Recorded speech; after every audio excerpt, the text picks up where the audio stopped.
মাম্মা রায় না মাম্মা।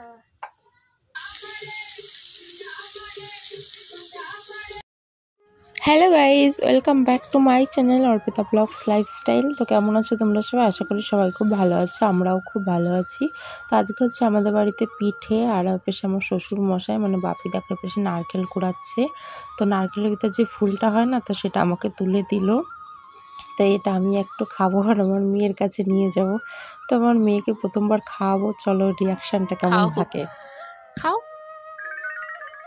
খাও খাও, খেয়ে দেখো কেমন টেস্ট। খাও, ভালো,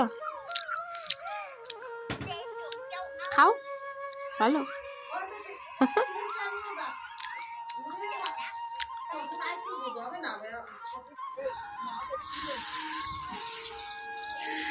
গাইজ, আমি যাচ্ছি এখন দোকানে সাদা তেল আনতে। বাড়িতে আজকে বানানো হচ্ছে পিঠে, আর আমার বরের আবদার সে ভাজা পুলি খাবে। যাই হোক, তার জন্য যাচ্ছি আমি এখন দোকানে। এখন 8:30 বেজে গেছে। রাস্তা দেখো কি অন্ধকার,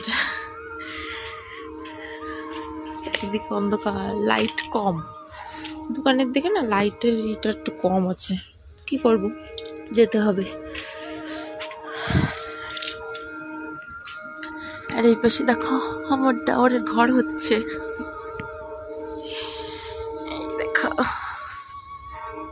অন্ধকারে হলে বোঝা যাচ্ছে না। এই দেখো রাস্তার অবস্থা, দেখো চারিদিকে শুধু অন্ধকার। যা, আরেকটা ফোনটা পড়ে যাচ্ছিল। যাই হোক, চলো আমি এখন দোকানে যাই, তারপরে আবার বাড়ি এসে কথা হচ্ছে তোমাদের সঙ্গে। গাইজ, দোকান থেকে বাড়িতে চলে এসেছি, আর মা এই পাশে সব কিছু জোগাড় করেছে। তো এই পাশে আমিও একটু হেল্প করে দেবো মায়ের হাতে হাতে। 2-3 রকমের পিঠে করলে না, তো একা করলে অনেকটা পরিমাণে কষ্ট হয়ে যায়। তো আমি যতটা পারবো ততটা একটু হাতে হাতে হেল্প করে দেবো। আমি পিঠে খুব একটা ভালো বানাতে পারি না, তাও হাতে হাতে একটু করে দিলে কী হয়, কষ্টটাও কম হয়, এদিকে কাজটাও করতে ভালো লাগে। ঠিক আছে, তো চলো মায়ের কাছে এখন শুনে দেখি কি করতে হবে। তো মা এই পাশে দেখো এটা করে দিয়েছে, এটা কুলি পিঠের জন্য। তো এই চালের গুঁড়ি জল দিয়ে তার উনুনের ভিতর মানে একসঙ্গে পাকিয়ে নিয়েছে। তো সেটা এখন আমি মাখাচ্ছি। তো মা একটু বললো যেরকম এরকম মাখিয়ে নিতে, তো মা একটু করে দিয়েছে, বাকিটা আমি একাই করেছি। ভীষণ গরম ছিল, কিন্তু নরম নরম ছিল, তো তার জন্য একটু বেশ ভালো পেরেছি। যাই হোক, এখন মায়ের কাছে শুনে নিলাম যে আমি বেলবো কিনা। তো মা বললো হ্যাঁ তুমি বেলো। তারপরে দেখো এখানে বেলতে এসছে। আমি ভালো রুটি মুটি বেলতে পারি না, তাও মার কাছে দেখিয়ে দেখিয়ে করছি যে হচ্ছে কি না।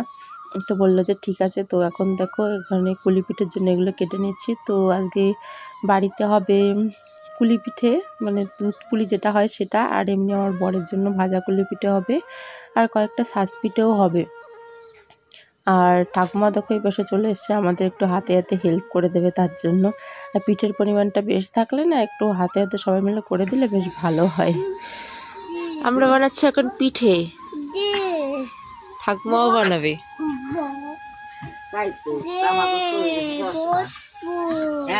সুন্দর দেখা যাচ্ছে, চশমা পরিছে তা কি হয়েছে, সুন্দরই দেখা যাচ্ছে, চশমা পরলে সুন্দর দেখা যায়। আমাদের বাড়ি আজকে দুধ পুলি হবে আর শাঁস পিঠে হবে।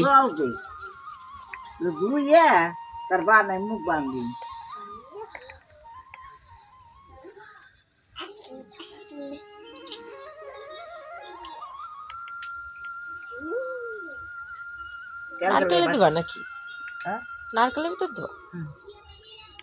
এরাম কিলো কি ও ও ও ও ই করেন না, খালি বইরে বইরে খালি মুখ ছোট ছোট হবে ওই।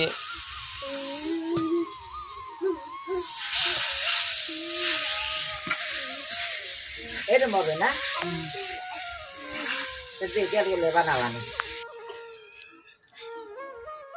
তো এই পাশে দেখো আমি আর ঠাকুমা হাতে হাতে করে নিচ্ছি, মানে আমি বেলে দিচ্ছি আর ঠাকুমা ওই যে পুরটা ভিতরে ভরছে। এটা নারকেলের পুর আর সন্দেশও আছে, দুটো মিক্স করে তারপরে পুরটা বানিয়েছে। মাই বানিয়ে দিয়েছে, আমরা দুজন করে নিচ্ছিলাম। তো যখন অনেকগুলো পরিমাণে বেলা হয়ে যাচ্ছিলো, তো ঠাকুমা বলছিল যে শক্ত হয়ে যায়, তখন ঠাকুমার সঙ্গে সঙ্গে করে দিচ্ছিলাম। আমি কুলি পিঠের প্যাঁচটা ভালো পারি না, কিন্তু যতটা পারি ততটাতে কাজ চলে যায়।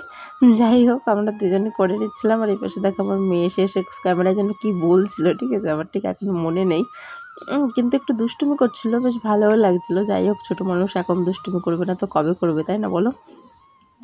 তো পুলি পিঠের সাইজগুলো কিন্তু খুব একটা বড় হচ্ছে না, কারণ যেহেতু দুধ পুলি হবে, আর দুধ পুলির পিঠেগুলো খুব একটা বড় হয় না, করতে হয় না, ছোট ছোট করলে খেতেও ভালো লাগে, এদিকে মানে ভেজে ভালো, ঠিক আছে। এই জন্য মা এপাশে সরা পিঠে করে নিয়েছে, আর ঠাকুমা এখন করেছে, আর আমি একটু গেছিলাম ঘরে, তো ঘরের থেকে আসে দেখলাম যে ঠাকুমার অনেকগুলোই হয়ে গেছে।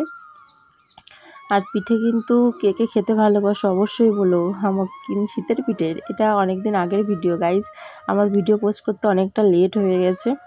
ভেবেছি করব মাঝখানে আমার অনেক রকমের মানে সমস্যার কারণে করা হয়নি। যাই হোক, ভিডিওটা ছিল তাই ভাবলাম যে এডিট করে পোস্ট করে দিই। আর এই পাশে দেখো সবজি ভাজছি, নারকেলের পুরটা না শেষ হয়ে গেছে, তো ভাবলাম যে সবজি পুলি পিঠে বানাই। কে কে খেয়েছে বলো তো? আমি এটা প্রথম আমার বৌদির বাবার বাড়ি যেখানে, ওখানে গিয়ে খেয়েছিলাম শিলিগুড়িতে। ওখানে এই পিঠেটা খুবই চল আছে, বলতে পারো আমার বৌদির এক প্রকারে মানে ফেভারেট। এখানে আলু, মটরশুঁটি, গাজর দিয়েছি আর লঙ্কা দিয়েছি, ঠিক আছে। আরও কিছু অ্যাড করা যায়, কিন্তু আমার বেশি ভালো লাগে না। যাই হোক, এইগুলো এখন ভেজে নিচ্ছি। এই পুরটা ভালো করে একটু ম্যাশ করে তারপরে পুলি পিঠের ভিতরে ওই পুরটা দিয়ে দেবো, তারপরে ভালো করে মুখটা বুঝিয়ে দেবো, ঠিক আছে। তারপরে ওটা একটু তেলে ভেজে নিলে হয়ে গেল। এই পিঠেটা খেতে কিন্তু খুবই ভালো হয়। আর এই পাশে দেখো মা সরা পিঠে শাঁস পিঠে যে যেটাই বলো না কেন, আর এখানে পুলি পিঠে ভিজিয়ে দিয়েছে। তো আমি এখন খাবো, তো তোমাদের একটু দেখিয়ে দিচ্ছিলাম যে কেমন হয়েছে। খুব ভালো হয়েছে, কিন্তু আমি এখন বলছি এটা খেতে কিন্তু খুবই টেস্টি হয়েছিল, আর তোমরাও বাড়িতে ট্রাই করতে পারো। আর এই পাশে দেখো এখানে আছে যে ভাজা কুলি পিঠে, আর এমনি যে আমার বরের জন্য যে মিষ্টি কুলি পিঠে, সে এখানে দুটোই আছে। চলো আমি এখন ঘরের দিকে যাই, এখন রাত বেশ অনেকটাই হয়ে গেছে, মেয়েকেও এখন খাওয়াতে হবে। তো আমি সব কিছু এখন গুছিয়ে নিয়ে যাবার, মায়ের হয়েও গেছে, আর কি অল্প অল্প কিছু বাকি আছে, তো এগুলো করে নিলে হয়ে যায়। আর দেখো পিঠেটা একটু ফেটে ফেটে গেছে। যাই হোক, আমি খাচ্ছি এখন পিঠে, এটা হলো ভাজা পিঠে। যাই হোক, চলো গাইস, আজকে ভিডিওটা এই পর্যন্ত রাখছি। ভালো লাগলে অবশ্যই like, comment, share and subscribe করে দিও। তো নতুন নতুন ভিডিও দেখার জন্য অবশ্যই আমার পাশে থেকো। আর ভিডিও এই পর্যন্ত, সবাই ভালো থেকো, সুস্থ থেকো, সাবধানে থেকো, বাই।